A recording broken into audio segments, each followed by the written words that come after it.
ఇక్కడ చూడండి చాలా మసాలా ఉంది. దీనికి మనము కొంచెం అంత స్వీట్ అని చెప్పాను కదా, స్వీట్ టచ్ కోసము పంచదార, అలాగే ఎండుమిరపకాయలు, చింతపండు, మిరియాలు, ధనియాలు, ఫ్రైడ్ ఆనియన్స్ అంటే ఉల్లిపాయలని కొంచెం నూనెలో వేయించుకుంటే మీకు ఇలా ఫ్రైడ్ ఆనియన్స్ వస్తాయి. జీలకర్ర, అల్లము, అలాగే చాలా స్పైసీ కోసము మనం చాలా ఎక్కువగా ఎండుమిరపకాయలు వాడుకుంటున్నాము. అలాగే వెల్లుల్లిపాయలు, దాల్చిన చెక్క మరియు లవంగ, అంతే.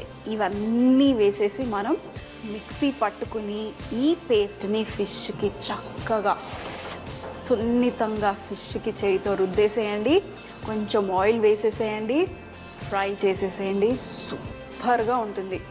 ఇవేవి మీరు రోస్ట్ చేయాల్సిన అవసరం లేదు. ఇవన్నీ పచ్చివే మనము మిక్సీ జార్లో వేసుకుని చక్కటి పేస్ట్ చేసుకుని ఫిష్కి పూసేయటమే. మీకు మరీ ఫిష్ ఫుల్గా పూసేస్తే బాగుండదని చెప్పి నేను చిన్న ముక్కగా చేసి పూసేసి ఫ్రై చేసి చూపిస్తాను. ఒకవేళ మీరు హోల్ ఫిష్ని కూడా ట్రై చేయాలనుకుంటే హోల్ ఫిష్ పీసెస్ని స్కిన్ తీసేసి ట్రై చేయండి, చాలా బాగుంటుంది. ఇవన్నీ నేను గ్రైండర్లో వేసేసుకొని గ్రైండ్ చేసుకుంటాను. మరి నేను మిక్సీ చేసేసుకుని కావాల్సినంత, మరీ ఎక్కువగా నేను వేసేసుకున్నాను కదా, సో మీకు వేస్ట్ అవ్వకుండా ఉండాలంటే కొంచెం అంత తీసేసి మీరు డీప్ ఫ్రిడ్జ్లో పెట్టేసుకోండి. ఎప్పుడు కావాలంటే అప్పుడు మన మసాలా రెడీగా ఉంటుంది. ఫిష్ తెచ్చేసుకున్నప్పుడు ఆ ఫిష్కి ఈ మసాలా రాసేసేయండి. మీరు చక్కటి ఫిష్ రిచాడో రెడీ అయిపోతుంది. సో మరి ఇక్కడ మన పేస్ట్ రెడీగా ఉంది. అలాగే ఇక్కడ పెనం కూడా నేను లైట్గా ఆన్ చేసి పెట్టేసుకున్నాను.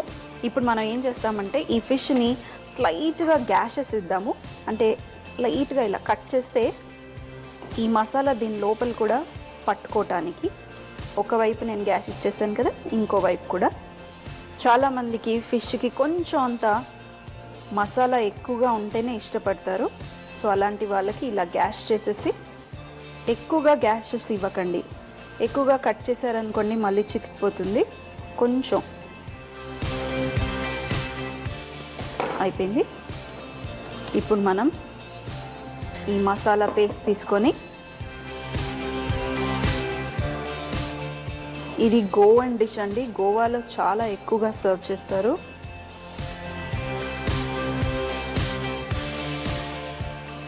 ఈ గ్యాసెస్లో కూడా మీరు మంచిగా చెయ్యి అన్నా లేదంటే స్పూన్తోనన్నా ఫిల్ చేసేసేయండి.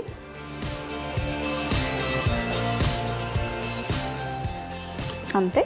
ఇంకోవైపు ఎక్కువగా మసాలా పెట్టేసేయండి, ఏం పర్వాలేదు. ఈ మసాలా చక్కగా కాలుతుంది నూనెలో. మనం షుగర్ వేసాం కాబట్టి కొంచెం నల్ల కలర్ అవుతుంది, పర్వాలేదు. ఇలాగే ఉండాలి ఈ డిష్. ఈ గ్యాసెస్లో మసాలా ఎంత పెట్టగలిగితే అంత పెట్టేసేయండి.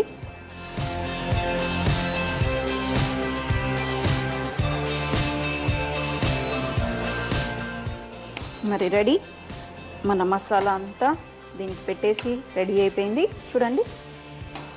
ఇప్పుడు మనం ఈ పెనం మీద కొంచెం ఆయిల్, మరీ ఎక్కువ కాదు, లైట్గా వేసుకుని ఈ ఫిష్ పీస్ని వేసుకొని కొంచెం స్లో ఫ్లేమ్లో కుక్ చేసుకుంటే మనకి ఫిష్ కుక్ అవుతుంది. అలాగే మన మసాలా కూడా లైట్గా మాడుతూ కలర్ వస్తూ చాలా టేస్టీగా ఉంటుంది. సో మరి వేసేయండి.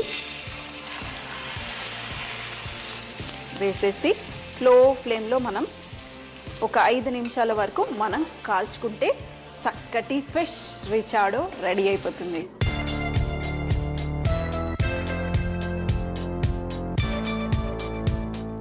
చూడండి, రెండు వైపులా నేను చక్కటి కలర్ వచ్చేంత వరకు కుక్ చేసుకోవాలి. అలాగే ఫిష్ కూడా మరి ఉడకాలి కదా, అందుకని కొంచెం స్లో ఫ్లేమ్లో మనము కుక్ చేసుకుంటే లోపల ఫిష్ ఉడుకుతుంది. అలాగే బయట మసాలా కూడా మరీ ఎక్కువగా కాలకుండా పర్ఫెక్ట్గా రెడీ అయిపోతుంది. చూడండి, ఎక్కువ ఆయిల్ లేకుండా సింపుల్గా కొంచెమే ఆయిల్ వేసాము. అలాగే మసాలా మాత్రాన ఎక్కువగా వేసుకున్నాం, ఎందుకంటే టేస్ట్ ఉండాలి కదా ఫిష్కి. ఎక్కువగా మసాలా వేసుకుంటే టేస్టీగా ఉంటుంది ఫిష్.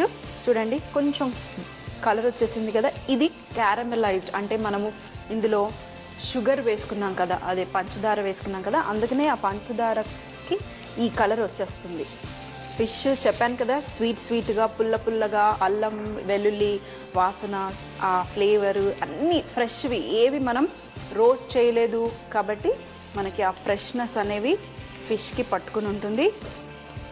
మరి రెడీ అయిపోయింది. ఓ, ఇలాంటి ఫిష్లు అంటే మా వారికి చాలా ఇష్టం. అలాగే ఫిష్ని స్టీమ్ చేసుకొని తింటే కూడా చాలా బాగుంటుంది. ఇదే మసాలాని మీరు కావాలంటే స్టీమ్ చేసుకొని కూడా తినొచ్చు, టేస్టీగా ఉంటుంది. సో మరి రెడీ అయిపోయింది, వేడివేడిగా సర్వ్ చేయటమే. ఆహా.